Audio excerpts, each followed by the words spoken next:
Hello, everybody. This is the Beef and the Deuce podcast coming to you from YouTube. Check us out on YouTube. Subscribe and like if you like it. Check us out on Twitter X. A lot of good stuff going on there. A lot of polls, a lot of questions, a lot of comments. Don't want to miss any of that. Yeah, don't want to miss a nap. Don't want to miss. Jeez. You know, I'm telling you, this whole nap thing is way overrated. Especially when your phone's blowing up. That's right. Yeah, you know it's hot over in there because he just won't let me take a nap. That's the whole thing. I mean, you just let it go. Beef, what's up with you? Yeah, just busy. Busy. Busy? All right. Lot of foosball, lot of Buckeyes. How did love. How did basketball go the other night? Oh God. No Let me comment? tell you. Okay. Let me tell you. We start off rough.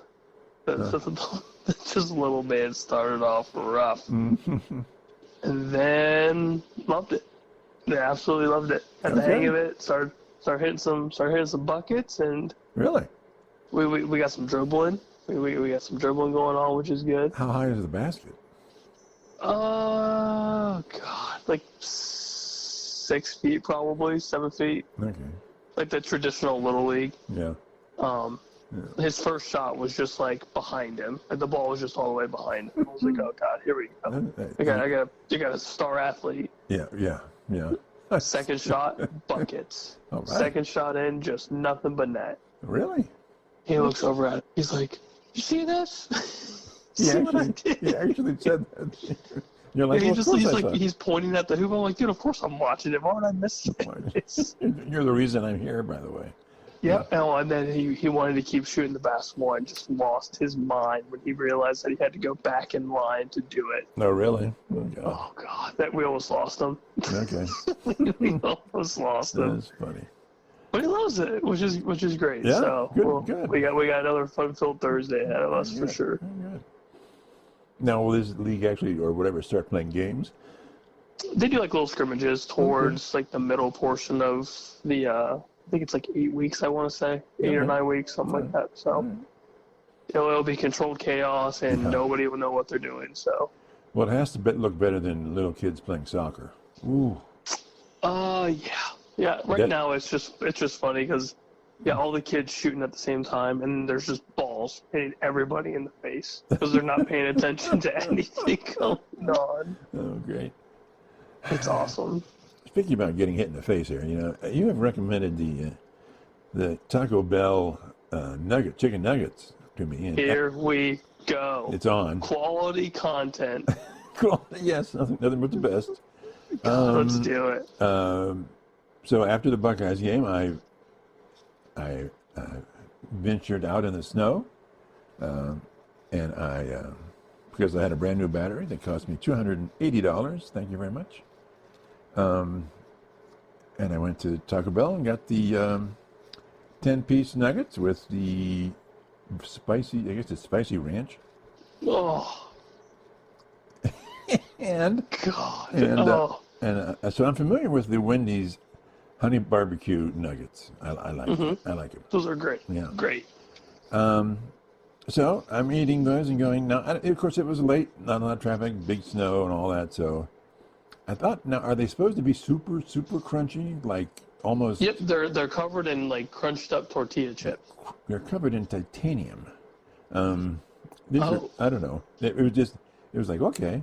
I like it a lot, and I'm going to keep doing it, but I'm going with the Wendy's spicy nuggets. Honey barbecue nuggets. Really? Wendy's honey barbecue nuggets, man. Loving it. With ranch dressing. Oh. I'm telling you. Of course, okay. So what turned you off from the T-belt? Just too hard? I think, just the amount of crunchy. It was like, okay, I can get into this, but it's like, you just have to crush these things to get to the chicken. Okay. And also I love that honey barbecue sauce they've got. Oh, Wendy's barbecue is second tier to none. But it's pretty good. I'm going to try some more different. Do you have any other recommendations for sauce? I would just try all of them. Okay. I would try the 3 that they have. Mm-hmm. I haven't ventured out yet. Okay. But I I've heard the spicy ranch is good. There's like a mustard one, Yeah. I think. Yeah. And then I do like the fries. Their fries are great. oh god, Oh, nacho fries are so good. those have to be the best fries. So good. Yeah, and of course they give you the cheese sauce for it. So I'm just, I would just bathe. that almost makes up for it. I would bathe in the sauce. I would just bathe in the cheese. You just pour it all over your body, right? Oh yeah, as I'm eating the grilled cheese stuff, whatever. Yeah. Just anything grilled cheese, just give it to me. God. So that's it's still out, but I do like my Wendy's honey barbecue nuggets. Ooh.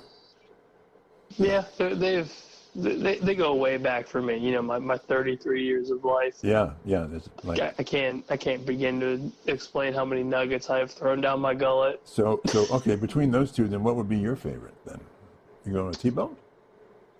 I think I have to go to the Wendy's too. No, we agree on this. I thought there would be... I like the Wendy's, but I do the original nuggies with the sweet and sour. Okay. That is my go-to. So you don't... Okay, so you just take the nuggets and then you get the sauce? Yep, I get the sweet and sour on the side and just dippy dip. Okay, all right. So good. I've done that since I was like 7.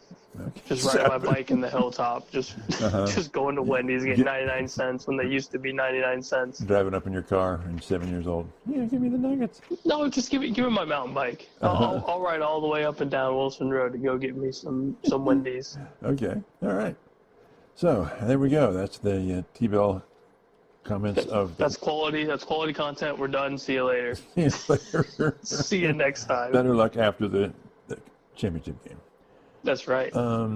So let's talk about Buckeyes versus Texas. They look sloppy to me, but the defense held out. And to me, the star of these 3 games is the defense. Defense has been. I mean, like literally unbelievable. Yeah, I mean I think Texas their defense played well.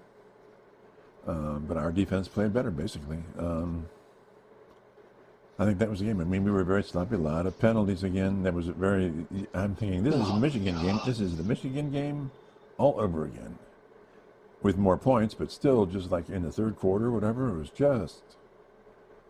I wanted to rip Josh Fryer's face off. I was so tired of him on the line just causing stupid penalties. Just Travion Henderson's penalty made me want to break my TV. Yeah. Like that was such a momentum killer. Absolutely just destroyed most of that first half. Then he scored, and then we were all happy. But did we ever see why he threw the punch? I mean, I think they were just talking their shit. Like a very, very traditional football way. Just somebody throws a punch punch in your face. Yeah, I guess. I thought it was so stupid. Ugh. Like, there's a time to get physical when everyone else is. Right. Then they can't point the finger at you. Right. Everybody knows that. Right. When you're the ball carrier, they're kind of focused on you. Yeah, and you're also 5'8", jumping and hitting this man. Yeah. Like, they're going to see you jumping or see you do something. Yeah. Oh, just absolutely killing me, man. Yeah. Oh, well. So, and of course, do we just allow Howard to get his interception every game, his one interception, and call it that? I've said this for the last couple of weeks. I don't mind the aggressive nature, but that was a very, very bad pass. And were they being aggressive? I think so, because the route that he was trying to hit was, open. Yeah. If he threw the ball, if he lofted it properly, to get it over, I want to say it was the corner. Right. Can't remember who it was on the top of my head. He hits that pass and he's in stride, and it's a beautiful play. Mm-hmm. And he was making those slim pocket throws all day. Mm-hmm. So I wasn't mad with the chance. It was just another there was just one too many people, and it was a poorly thrown ball. Yeah, and he knew it. The second it left his hands, you could tell he was like, "Oh shit!" But a lot of these throws are like, "Why did you throw that ball? There's 3 defenders." It's not like the defender made a great play and stole the ball. No, they were just waiting for the pass to come to them. The pick was probably, I mean, obviously his worst throw of the day. Uh, But, I mean, he was throwing, what it looked to be triple coverage to basically Cornell Tate. And Cornell Right. Tate had a phenomenal game. he was the man. Phenomenal He was the game. man. Even hit a Mecca on a couple, Yeah. very tight-knit throws. Mm-hmm. 6 punts. But 6 punts. yeah, the offense slowed down a little bit, which Yeah. I don't think it was necessarily the offense's fault as much as it was defense for Texas. Yeah. Texas kind of buckled down, started pressuring Will Howard, making Yep. him uncomfortable. Yep. The secondaries crashing down. Mm-hmm. They played good defense. An ESPN, I think I told you, an ESPN radio commentator on the game was saying that Texas was basically playing exactly what Michigan did in their game. The style, the coverages, they basically mimicked everything Michigan did, and it was working pretty well. Yep, 2 high safeties. Yeah. You can't throw the deep ball. Yeah. Bracket coverage for Jeremiah, which Worked. to their benefit was obviously great. They held Jeremiah to 1 catch. Yeah. You think that's? But you think he's okay? I mean, I haven't heard anything, but sometimes people saying he was injured somehow. I think he's fine. I think it was, if he was hurt, then that was the best disguise injury I've ever seen in my life. Because he was still running good routes, and I think we were just very fortunate enough that Cardinal Tate was left on one-on-one coverage, or Emeka was left one-on-one. And Will Howard is a pretty good quarterback at kind of picking apart the zone. And Texas ran, I felt like, a lot of zone with the 2 high safeties. But if Smith is being double-teamed the whole time, certainly there should be open receivers, and there's not a lot of that going on. I mean, there's some of that, but should have been. Yeah, I mean, we definitely benefited from Cornell Tate, I think. Yeah. Which was obviously the star receiver of the game. Yeah. But we also had the 75-yard touchdown pass from Trey that made everything look a little bit better. Yeah, yeah. So obviously thankful for that massive play. Yeah. Especially after Texas scored. That was huge. Yeah. Takes us 14-7 going into half. I will say the penalties killed a lot of our drives. Yeah, and they're just dumb. Just dumb penalties. Offensive line penalties are never good. Yeah. Obviously, Travion Henderson's was bad. Mm-hmm. But yeah, I mean, Will still played a great game. Travion obviously had a great game. Quinshawn, great in short yardage. But I would have to say, star of the offense was Will. That 4th and 2, 4th and 3 QB sneak, where he got tripped up by the turf monster, that completely changed the game for us. Oh yeah, kept the drive alive. Because obviously, if Texas stops that drive, they're tying the game. Yeah. They're easily tying that game. And of course, our goal line, taking the lead. Our goal line stand again was miraculous. Oh my God, we are so good at that. It's amazing. Yeah. I mean, Will was the star of the offense for me, and then dive into this defense. I mean, what is there to say outside of this is the best defense in the nation? It's ranked number 1, yeah. Oh my God, Jack Sawyer had the game of his life, obviously, with the scoop and score that was. I almost ran outside naked. I almost ran outside my house just streak down my street. That was one of probably the most exciting football plays. Yeah? Oh, that's for the ages. I've seen in a long time. That's for the ages, yeah. That will be the play that is legendary. Yeah. As someone said, he'll never buy another thing in Columbus again. He'll never buy a meal in a restaurant.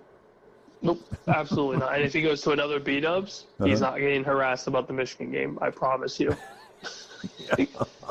Promise you. But even outside of him, like Caleb Downs on that second down play where they tackle for a 7-yard loss. Yeah, I mean.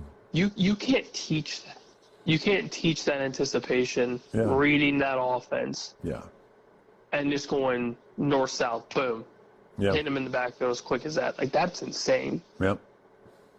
JTT playing through injury what looked to be a sprained ankle. Yeah. That's gotta hurt. Even our secondary, we didn't give up any massive plays. Mm-hmm. The only critique I would have is we need to find somehow, some way to stop this BS swing halfback route where they were just destroying us with their running backs. It was killing me. Just absolutely killing me. Yeah. And both touchdowns, they were open, wide open. Yeah. How many passes went to their wide receivers? It felt like slim to none until the late second half when I believe Golden came back in from whatever injury he was dealing with. I think it was an ankle too. Yeah. But I give Quinn Ewers credit. He played a pretty good football game. He was pressured a lot. He was pressured a lot.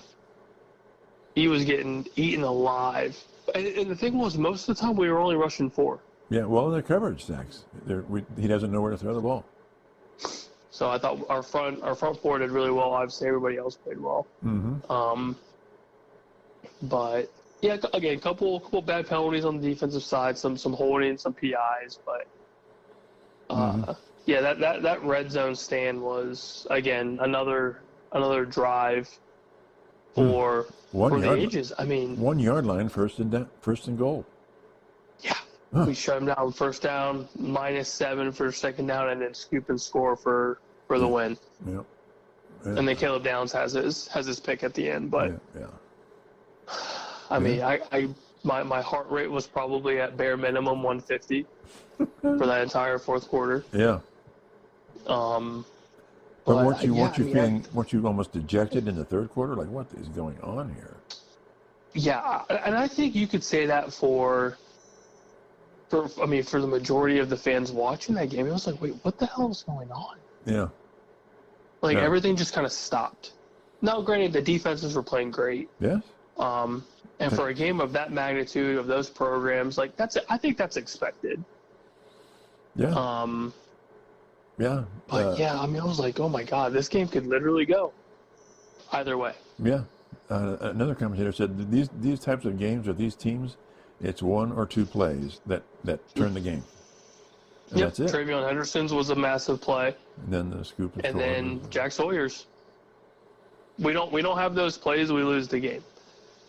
Well, that's the crazy thing. That was to 28 though, so we still had 21-14, right? We theoretically still could have won the game, right? But it was great. It was icing on the cake. It locked the game away. Yeah. Yeah. So. But I mean, just I still can't believe that we're going to the national championship. Yeah. This whole playoff has been very good. Especially these last two. The semis were great games. Great games. Well, semis were definitely. I think. Well, after watching the semis, everyone can shut their damn mouth. Yeah, absolutely. These are the right 4 teams. Absolutely. For the semis, and everything has worked out the way that it should work out. Yeah. And now you have probably one of the best matchups that you could ask for. Mm-hmm. And one of the 2 biggest fan bases ever. Yeah. And as another commentator, I think it was Cowherd, said about the SEC, he says, guess who's playing for the national championship? A team in Ohio and a team in Indiana. Go figure. You know? Yeah. Well, who would have thought that the Midwest would just be running through the CFP? Yeah. Yeah. Well, yeah. I mean, Ohio State beat 2 SEC teams. Notre Dame beat 1 SEC team. So, yeah. And beat one of the top dogs in the Big Ten. Absolutely. Yeah. So, talk to me about that Notre Dame Penn State game. Like I said, it comes down to your guy, Drew Aller, being the dude or not being the dude. He did not complete a pass to a wide receiver the entire game. Exactly. Woo. That is unbelievable. And he's going into the draft? I don't think so. I don't know about that anymore. No. That was he was the X factor for Penn State. And yet, him and James Franklin. And yet it was very close. He had it. He had it, and then threw that just unbelievably bad pick. Yeah. Oh, just so bad. Yeah. And as I figured, Riley Leonard will probably have one big play. Yep. and obviously a costly turnover early on in the game. Mm-hmm. And he had both. Mm-hmm. And he had both. Mm-hmm. But he ran the ball well towards the end of the game, which was very, very beneficial for them. And as I was mentioning to you before the game, it's going to come down to these quarterbacks running the ball. In other words, it's basically all on those quarterbacks. Yep. And Riley Leonard had a phenomenal rushing attack in the second half. Mm-hmm. Especially towards the end of the game to kind of solidify that last drive to get the game-winning field goal. Mm-hmm. Very, very similar to what Will Howard did towards the end was just pick up big chunk yards when you need to, keep the ball on your side, kill the clock. Yeah. Because they couldn't rush the ball for hell. I mean, their short yardage rushing attack was solid for the red zone. But Notre Dame's defense played a hell of a game to limit the wide receivers to literally zero. Keep the explosive plays to a minimum. I mean, obviously Penn State got their points. Sure. But even with the rushing attack for Penn State, it was a lot of bend but don't break. Right. Which is exactly what you need to do. Because you're not going to stop Penn State's rushing attack. They have one of the best 1-2 punches in the country. Yeah. But you limited the explosive plays, which is exactly what you needed to do. Aller can run the ball, so he's a good runner. Exactly. Yeah, and then you pressured Aller to the point where he's insanely uncomfortable. Yeah. No passing touchdowns. Terrible completion percentage. Yeah, well, yeah. And you're frustrating the hell out of him. You're frustrating the hell out of James Franklin, who, again, sucks in big games. For every Penn State fan out there, he is not the dude. Like, he is not the guy. Yeah. I don't care if he made it to the semis of the CFP. Look at his top 20 win percentage. Yep. Look at his top 5 win percentage. This dude sucks. And you saw it clear as day on the biggest stage in the world. Right. I was watching, and after Cowherd did an instant reaction after the game, and after the Buckeyes game, both games, and he just said, "Look, Penn State had the easiest path in the CFP, and they finally played a top 5 team, and they lost again." He said, what's to say? What's to say? It's what happened. It's what Penn State does. It's truly remarkable because Ryan Day got all this shit. I know. About losing to Michigan, not winning big games. But you compare the two, Ryan Day's losses are not anywhere close to what James Franklin has done. Oh, of course not. We're on the verge of beating one of the best Georgia teams in history. Yeah. The Clemson game where we didn't get the calls that, fortunately for us, kind of went in our favor against Texas. A lot of holding calls that weren't called. Right. You know, all this stuff, which always bites us in the ass. Always. So we finally got something. And I'm never going to not admit that. Like, yeah, we had some calls that were like, ooh, boy. That should have been called. But they let the guys play, and we all appreciate that. Every team gets that, yeah. Yeah. So, and then obviously the Michigan losses are the Michigan losses. But I'll tell you what, nobody's going to give a absolute shit that we didn't beat Michigan this year and we came home with a natty. Right. Like, he's going to be a legend. So this year so far, Ohio State has beaten 5 top 5 teams, or 4, and then lost to the number 1 team in the nation by 1 point. And just absolutely obliterated them in the CFP. Yeah, I mean, no one's come close to that. Nobody. No. Nobody. This is one of the most improbable runs in OSU history. Yeah, I think, haven't we? Well, I don't know that Tennessee was top 5, but they were 8 or something. They were top 10. Yeah, and then the next 2 were top 5. So, yeah. Yeah, impressive. And to think that we needed to lose to Michigan to figure out who they were. Well, and to his credit, Day does know how to change course and make changes, even though he doesn't do it during the game against Michigan. But he does know how to change courses and learn that he really screwed up. Yeah, and same with Jim Knowles. Jim Knowles had a defense from Indiana on, or I guess you could say Penn State on. Yeah. That ended up being one of the best defenses that we've ever had. Yeah. And that's a lot, and that is a lot to say, because we have had some really good defenses, especially with the 02 game, 02 national championship. Mm-hmm. And from then on, I mean, those defenses have been really good. And Yeah. now you've got people talking about this might be the best defense ever. Well, for the last, 10 years, there's always been Ohio State's powerful offense and a defense that was okay. Yeah, just very mediocre. Yeah, but we would outscore everybody, and that's the way we won the games. Mm-hmm. And then now we're winning. Now we lean on the defense. Yeah. Amazing. I was thinking now they lost 2 games in the season, which of course taints everything. But I'm just wondering if this would have been in the hierarchy of Ohio State teams, where would this team rank if they win the national championship? I mean, they would have to be considered. I would tell you. I'm always going to say that Justin Fields was it 2021 where we lost to Clemson. That might have been the best team maybe ever, talent-wise, but we never won a natty. Right. So it's tainted. Right. I would suggest, and I'm of course thinking in the Wayback Machine, but the '68 Buckeyes, undefeated national champions, they were kicking everybody's butt. So I would say you're going to be a better team than the '68 Buckeyes. And of course, that's hard to make a comparison because the game is so different. But the '68 Buckeyes were just on a roll and kicking. I mean, they were just kicking everybody's butt. Yeah, but I think that this team, granted the 2 losses, which again by a combined score of 4 points, right? And then this improbable CFP run, and with all the talent that's on this team, Will Howard's finally, I think, got his credit from all of the non-believers that he is the real deal. Yeah. The dynamic backfield that is Travion Henderson, Quinshon Judkins. Jeremiah Smith might go down as one of the best, if not the best, OSU receiver, depending on who you talk to.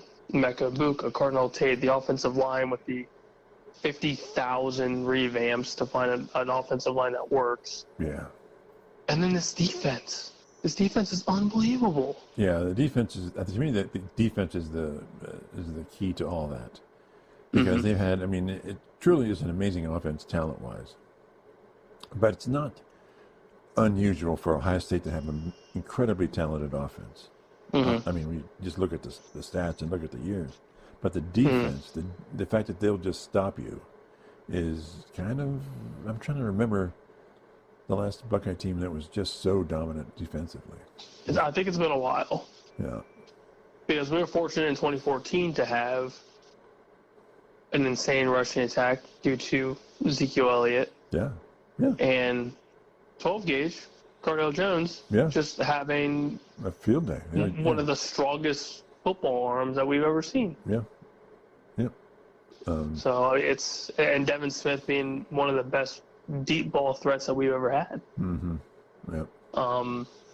Yeah, I mean this team, especially if they win a natty, you can't not argue the fact that they're one of the best. So what happens if in this game we still win the natty, but Smith is oddly quiet, like 1 reception? Does his standing as the best ever drop a little bit here? I don't think so, because if you look at it as you're supposed to, outside of the box score or whatever, and you see what the other teams are doing, that shows that he's a threat. He's a massive threat. And to Texas's credit, when I was able to see like the breakdown of how their defense was set up, towards his side of the football, that bracket coverage, like, you can't beat it. Yeah. There's 2 or 3 guys on you at all times. Yeah. And it's up to Will Howard to obviously, pick and choose his spots on the opposing side of the ball, which is what you're supposed to do. And he did obviously great. Yeah. For what it sounds like, Notre Dame's not going to shy away from man coverage. And we already know what Jeremiah Smith can do in man coverage. Okay, good for them. Marcus Freeman, you're going to meet Jeremiah Smith. Well, why? Okay, real quick. Okay, are they doing it to load the box? They've got a pretty good run defense. Yeah, Notre Dame's run defense is obviously top tier, and I think that's going to be a problem for the Buckeyes is to establish. So why are they going man then? If you were the coach, I think would Marcus Freeman just has a massive pair of balls. Well, okay. And I think he wants us to beat their man coverage. And he doesn't think our three receivers can do that? I don't know. I think it's very, very ballsy. Yeah. I'm just saying, okay. So you have no, I'm like, why would he, what's he got up his sleeve that's going to counter that? I think it's more to juice up his defense. To say, like, I understand who they have, but I know who we have, sort of thing. And kind of like have the secondary believe in themselves and kind of give the mentality that, they're better. And I think that's great. But in all reality, Jeremiah Smith's just going to absolutely shit on that secondary if he's in man coverage again. Well, so is Tate and Ibuka. Yeah, everyone will. That's the crazy thing. Even if it's not Jeremiah Smith, it's Emeka Ibuka.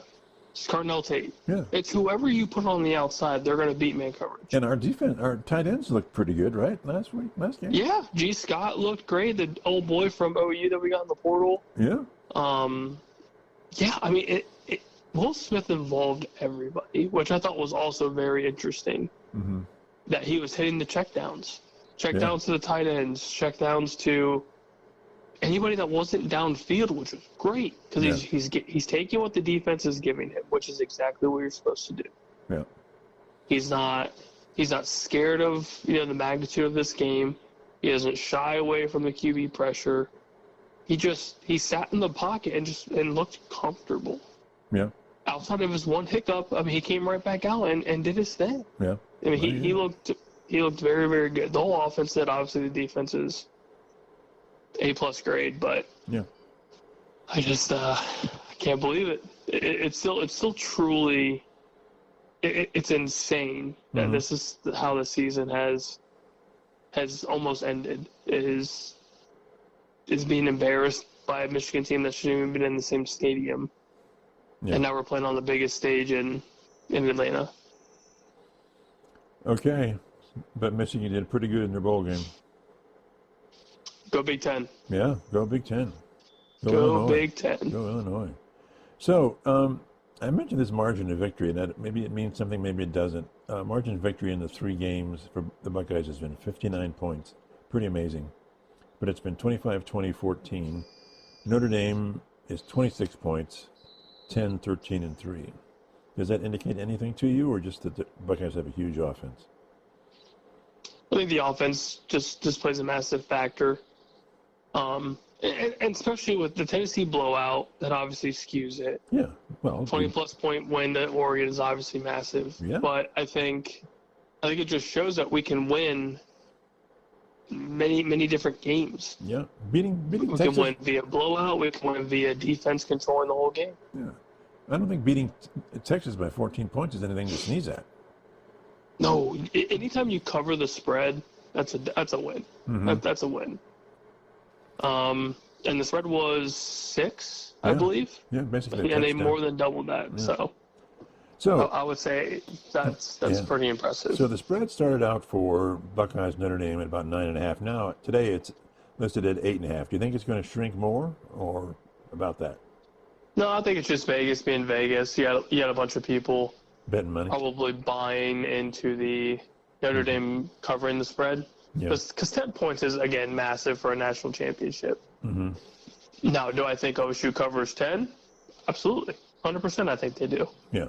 I mean, they've... Solely because Notre Dame has no offense. Right. They have a rushing attack that's great, but Riley Leonard's just going to get eaten alive. Yeah. I think he truly just gets... Yeah. He gets bullied. I think if Notre Dame goes man coverage, I think it's lights out for them. But anyway, I think it's a very, very, very quick night for Notre Dame. No, they deserve all the credit in the world. You think it's going to be blowout in the first quarter again? I think it's going to be absolutely disgusting. I think OSU just absolutely beats the brakes off them, similar to what we did against Oregon in 2014. Yeah. I think they're just going to be completely overmatched, physically, skillfully, spiritually. whatever you want to talk. I think it's Spiritually. I think it's a massive beatdown. Yeah. Yeah. The only way it gets interesting is if Notre Dame's defense gets a couple scores, scoop a score, pick six, something. Well, we have to beat it. To me, we have to beat ourselves. If we beat ourselves, we then, would have to shit down our leg, okay. and everybody on our offensive side of the ball has to get hurt for something like that to happen. Mm-hmm. Because I don't think Riley Leonard's any good at all. I mean, you talk to Notre Dame fans, there's no chance they believe in Riley Leonard against this defense. Yeah. I mean, maybe if you had primetime Brady Quinn, it'd be interesting. Yeah, maybe. But yeah, it's not Riley Leonard. The rushing attack could make it interesting, but our defense has done pretty okay with the rushing attack. So Yeah. I think it's gonna be pretty embarrassing. So don't you think? Well, I don't know. Do you think maybe our defense will be just playing sort of a two deep, letting the up four, and then the two linebackers just take care of the front, and we'll take care of the rest? Yeah, I think so. Because I don't think we're going to get beat downfield. So even if you played single high safety, I don't think Riley Leonard is going to beat you down the field. And I think our defense is a lot better than their offensive line. And we just have all the momentum right now. Yeah. I mean, especially on the defensive side of the ball, there's not one player on that team that doesn't think they can beat whoever is in front of them at every given snap. Yeah. Yeah. I mean, the confidence is real. Jim Knowles is on the damn roll. Yeah. And even the offense, even if we played a little bit slower against Texas, we still put up damn near 30 points in the semifinal game. Yep. Against one of the best SEC teams in the country. Yep. To me, that says something. Yeah. To me, it's one of the indicators is if Paul Feinbaum says, "Yeah, Ohio State's the best team in the country," that's kind of a statement right of its own. But he's like one of these guys that's saying the NIL is killing the SEC because they're, once it became illegal to pay players, those Big Ten schools with all their alumni, they're just going to roll out the cash. And they are. And Michigan did it last year. Michigan had an immensely good team last year. But we didn't like it, but they had a really great team. Mm-hmm. And we do now, and, Oregon gets the money, and Washington gets the money. I mean, really, how many maybe you have Indiana, Northwestern, UCLA, Rutgers, maybe Maryland, that really don't emphasize their football program. Mm-hmm. Everybody else is all in with football. You got Nebraska, Wisconsin, Iowa. These are huge schools. Michigan State, Purdue. It's all about football. All about football. Mm-hmm. And people are going to pony up. Oh, absolutely. Especially see what Indiana just did this past season. Yeah, and they could turn their program around too.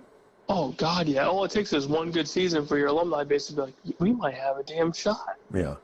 But they are absolutely. But you got to admit they are hardcore basketball, though. I mean, 100%. That's 100%. That's always their identity. So they've been that for forever. Forever. Yeah. Okay.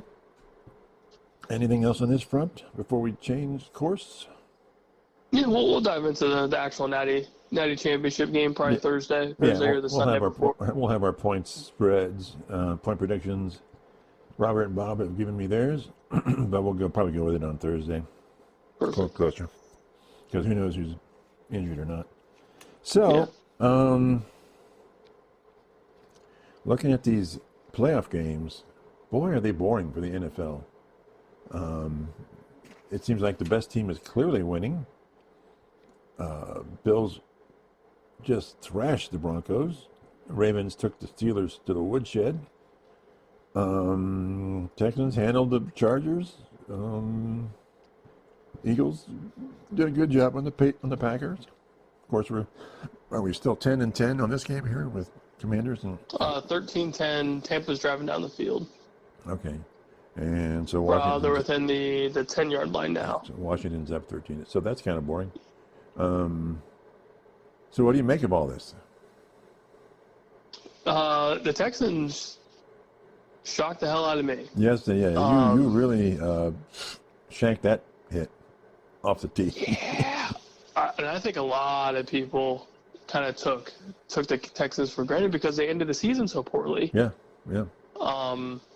But God, did the Chargers play that? Oh my God. Yeah. Well, they got Herbert, down early. 4 picks. Didn't they get down early? And then Herbert's a good quarterback. But when you get down early, you've got to make, and it's one and done. You got to make it. This is the game, right? Yep, and God, Herbert's turnovers. Yeah. Houston's defense. Yeah. And you can't stop Nico Collins and Joe Mixon. You got to stop one of them, and they stopped neither. Yeah. Yeah. And CJ played a good football game. He did. Yeah, he had his one turnover, which is whatever, but he hit the deep ball well with Nico. He ran the ball pretty efficiently out of the pocket. But yeah, that Houston defense just took over. Yeah. So the home team prevailed. Yep.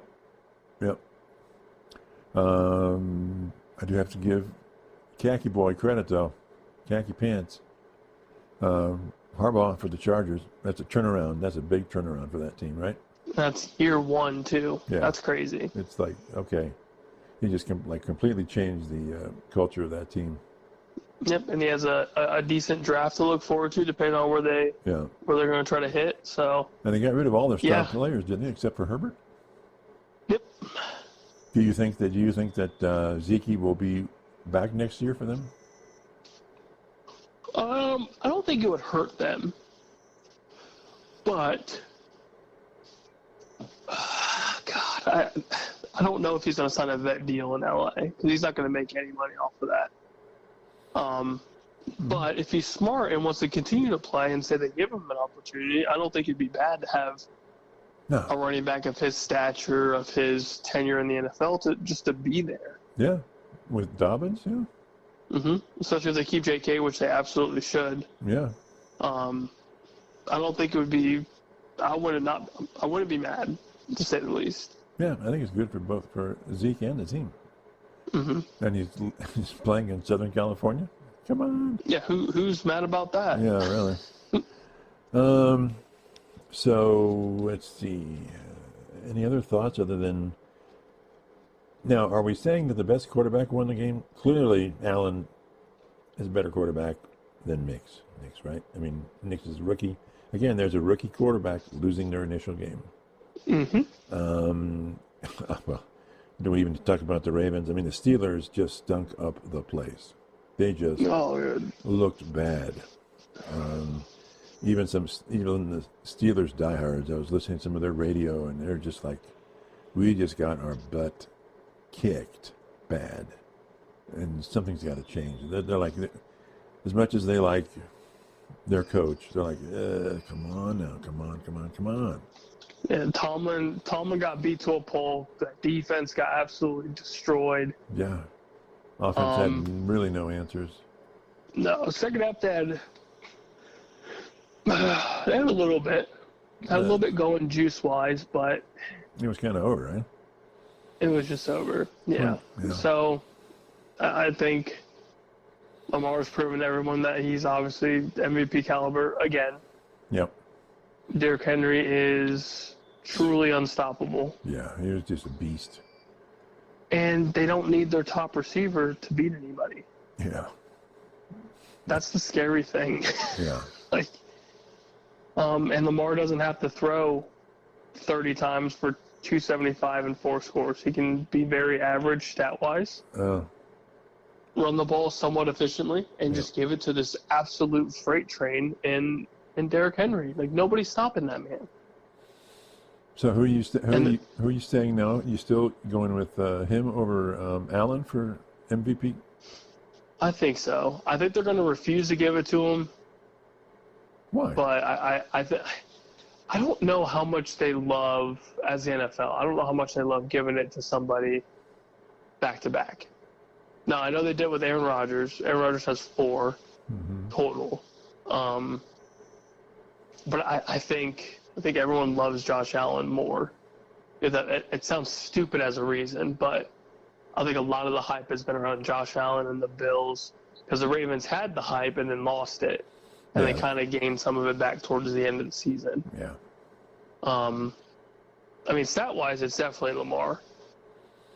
Mm-hmm. But I think the MVP is more of a popularity contest, Mm-hmm. and I think Josh Allen's definitely the most popular right now. So you're not a Hurts fan, but what about this game against the Packers? They're lucky that Philly's defense showed up, and that Green Bay just played awful football. Second half, Jordan Love and that rushing attack started to kind of get going a little bit. Mm-hmm. But then the Packers just lost everybody. 2 of the receivers are out. 3 if you count Christian Watson with his ACL. Mm-hmm. So they have nobody on the outside. Everyone's a no-name. And then the Philly defense just kind of took over. Mm-hmm. So would you say but the best? I think Philly is beatable. If you have a team that's relatively decent, like a Minnesota, even LA, I think you can beat Philly with those teams with those offenses. Really? I wasn't impressed. They're the number 1 rated defense in the NFL. Yeah, and I wasn't terribly impressed. Ooh, okay. All right. Especially offensive wise. I think I really key in on, like, I think their defense is good. Don't get me wrong. Philly's defense is good. Thank you. But I think offense it gets a little sloppy outside of Saquon's Barkley. Who got a 2,000 You never yard. know what you're going to get. Well, he got over 100 yards this game. Yeah. So you never know which Jalen Hurts you're going to get. Mm-hmm. And if he's not playing well, then A.J. Brown and Devontae Smith mean nothing if Jalen Hurts can't get him the ball. I mean, you had a long touchdown pass to Dallas Goedert, their starting tight end. So that was beneficial, obviously. Mm-hmm. And then, what was it, like a 10-yard touchdown pass to Jahan Dotson. Mm-hmm. I mean, Devontae Smith and A.J. Brown were basically non-factors. Yeah. And they benefited because Green Bay had nobody to throw the ball to. Yeah, they were getting beat. Wow, that was bad. Injuries. Okay. But, yeah, I mean, it was a close game. At the end of the day, it was relatively close till the end of the game when Green Bay started to make their run. But, yeah, I mean, Philly just has to win. Nobody really gives a crap about the score. As long as you win, you move on to the next round. Mm-hmm. So I had a question for you. I texted you about the new kickoff procedure. Do you think it's actually changed anything? Is it better, or I just haven't noticed anything that's different? I still think it's stupid. I mean, they're all running out to about the same, and it's still pretty violent. And yeah, I think it looks dumb to me. Yeah. How everyone's just not moving until the ball gets into the landing zone or whatever. Mm-hmm. I know the whole plan was to get more kickoff returns, and it's all fine and dandy, but these kickers are still booting the hell out of the ball. Right, they're still putting it in the end Like, it's zone. not going to change anything. Yeah. And these kickers are obviously, just look at the field goals. Like a chip shot now is 50 yards. Yeah. It never used to be like that. Yeah. So the kickers are just better. I don't know if it's cleats. I don't know if it's just these kickers have massive legs than they're used to in the past. But I mean, that's just the kicking game is just changing.